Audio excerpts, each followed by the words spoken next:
We'll start off with Formula One.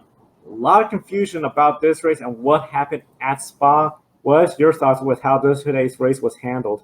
There's a clip of Stephen A. Smith on First Take several years ago where all he says is, "What am I going to say? I can't believe what I'm seeing." And that's basically how I feel today. I feel bad for the FIA, if anything. I know a lot of people are coming down hard on them, but really, I don't know what they could have done differently. You can't run the race, obviously, because the conditions are too unsafe.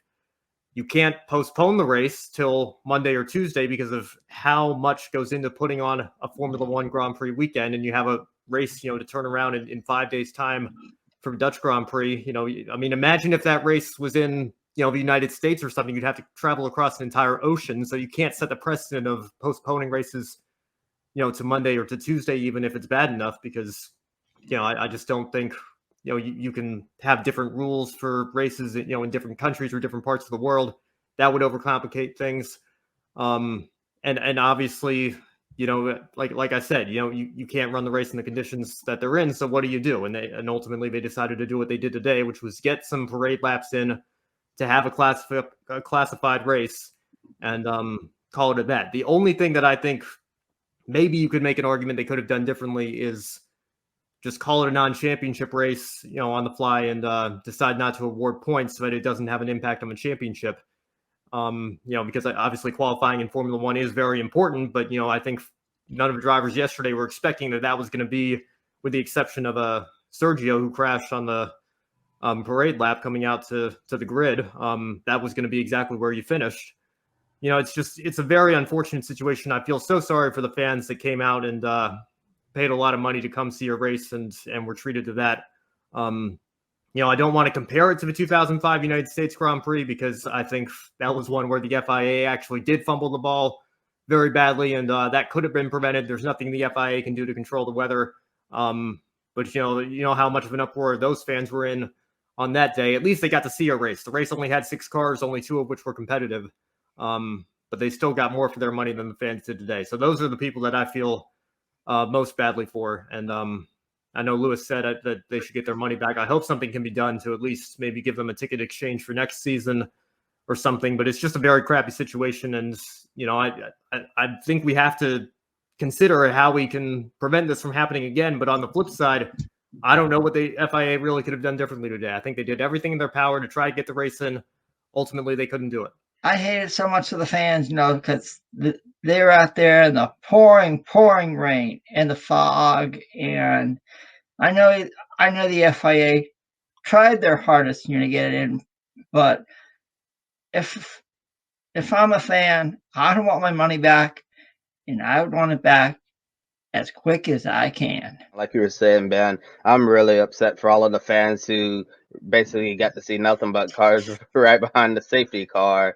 And these Formula One races, well, no, they're very expensive to attend, way more expensive than going to NASCAR and IndyCar races. And I know a family who went to their first Formula One race a couple of years ago, and that family had to work very hard and put in overtime just to make the trip happen, just to buy the tickets for the entire family, and that doesn't include all the other logistics like buying a plane ticket, hotel for a couple of days, and meals. So it's really expensive, especially if you're coming from another country to see a Formula One Grand Prix. I don't really know if we can call that a race since we didn't see any real on-track competition. And I'm just thinking, imagine if George Russell had won the pole. We'd have George Russell standing on the top step of the podium and Williams winning a race. And I think that would have been such an incredible story. But today's race just wasn't meant to be. From a broadcaster's point of view, days like this are both a dream and a curse. A dream because you thrive on the uncertainty, you thrive with calling people, getting interviews, dragging people on your shows as well, talking to people, seeing what you can find out. You live for it as a journalist. From the commentator's point of view, up here in the box, today, 4.5 hours of broadcasting for absolutely nothing, it does make you feel like you've missed out on some other great races that have happened. We talked about the fans as well. Even Lewis Hamilton says cash is king. He said that the only reason the race today happened was so that the FIA could declare it as a full race and get their money in as well, and the teams get paid as a full event. The race probably we heard from Michael Masi post race. It couldn't have happened tomorrow. We put that suggestion in the commentary. Could it happen in the morning? And we even put it being that could we cancel Friday at Zandvoort and have a 2-hour practice on the Saturday and run it as a 2-day event like we did with Imola last year? Just something so that we could have a full race so the fans could have it. We had a time where the medical car was out on the track that I thought we could have actually gone racing. The rain had eased up, but by the time the 10-minute signal had come around and all the cars were back in, the rain had picked up again. So we lost out on a good couple of minutes of where we could have had some really great racing. And it was at least 20 as well, if you count the 10-minute counter. Today, from sitting up here in the commentary box, I've got 1, 2, 3, 4, 5, 6, 7 or 8 screens in front of me that tell me timings, a YouTube chat, driver tracker, the race control messages as well. And I'm just, I think it was Ben who said as well, we can't blame the FIA. You can't blame them for the weather. You can blame them for the handling of today. I would have organised this race this morning in place of the Formula 3 race and the Porsches. They managed to run a race today. We could have run at those earlier times because the heavier rain, we knew all day. We told you yesterday it was coming for the start of the race. It was seen a mile off. I do not like how the fact is that several rules got broken today. But to begin with, the start procedure was a joke. So many formation laps as well was not necessary. It triggered us having to go out again to do more laps, which is even more dangerous. The race should have just started behind the safety car. The whole point of the formation laps behind the safety car is to try and have a standing start. That clearly wasn't visible today. It should have just been 2 laps and then stopped it and then tried it again. It still not worked. I feel that the constant delays to the start procedures didn't help because the cars were being unplugged and replugged as well because the decisions came so late. That's going to affect them further down the line. The whole weather delays was bizarre. 3 hours as well. The clock ticking down as well. Nothing today made sense even before the race got underway. The FIA need to go back and have a look at the rules because every single one got torn up. First of all, we were told that the formation laps didn't count towards the race duration. We were then told they did count and it was reduced to 39 laps. Then all of a sudden they didn't count. Sergio Perez crashed on the formation lap. He was able to get his car repaired and got going. Is that going to be the rule going forward? Romain Grosjean crashed in 2016 in Brazil, 40 minutes before the start of the race. That car could have been repaired. It wasn't. It's setting so many precedents today that isn't good for the future of F1. Today is left a bitter taste in my mouth, and it's left me with no confidence in Michael Masi after yesterday as well. He's done a great job trying to get the race done, but we should have run earlier. We should have had more clarity as well. And the fact that the teams knew they were going out there for 2 laps, and we didn't, the fans and the commentators had no information on our race control that it would be a 2-lap sprint. We guessed it, but honestly, today was just an absolute farce. What was that banner from 2005? Black flag this race?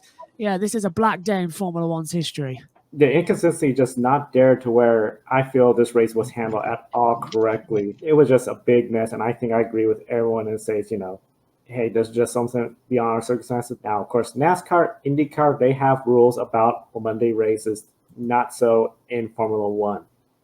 We understand the challenges, and of course, 1985 at Belgium, that race was postponed to a much later date in the season. Can't do that this year since we have 22 races this season. Not really time to have such another race. What lessons could be learned from this? Especially when it just comes to race procedures and so on, because it seems in the past, Formula One has learned from having long marathons like Canada to make the 3-hour clock.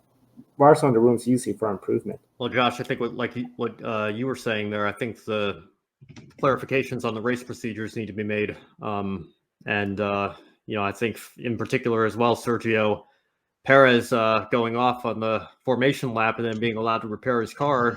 If you want to make a comparison to NASCAR, IndyCar, if the race goes under a red flag, we saw it at Daytona last night, with Tyler Reddick trying to get into the playoffs. You can't work on your car under a red flag as the race is supposed to be stopped and nobody's supposed to be messing with anything. And, that's exactly what Red Bull were doing as they were scrambling to put the car back together.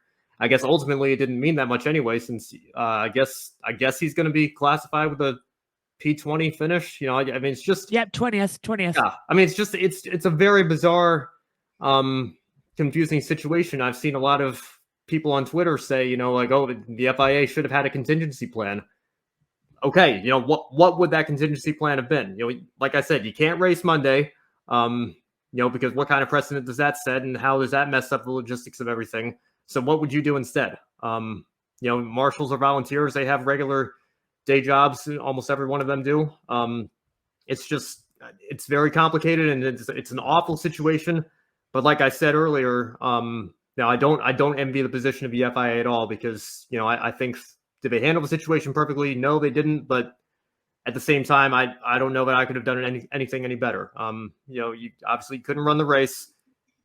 I mean, it's just, it's very sad. And the fans are the ones that they get hit worse by it, because they paid to come see a race and they didn't get to see one. And that's the most unfortunate thing in all this. Going forward, I think there needs to be more clarity in these procedures. I would get rid of this ridiculous formation lap start procedure, because it just takes away the overall laps of the race and it causes problems. I'd start the race behind the safety car. If it is then dry enough, I would line them off the grid and then set the 5 lights to go. Why we have to have the formation lap, counting them down, I don't know. It makes it all confusing.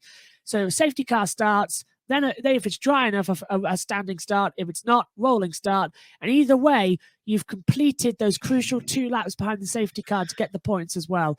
Also, I'd have a look at changing that, because maybe half points isn't the right decision. If this has been declared an official result, they should look at moving that 75% distance for 4 points and move it to at least 50 or 25, because this can't happen again. It can never happen again.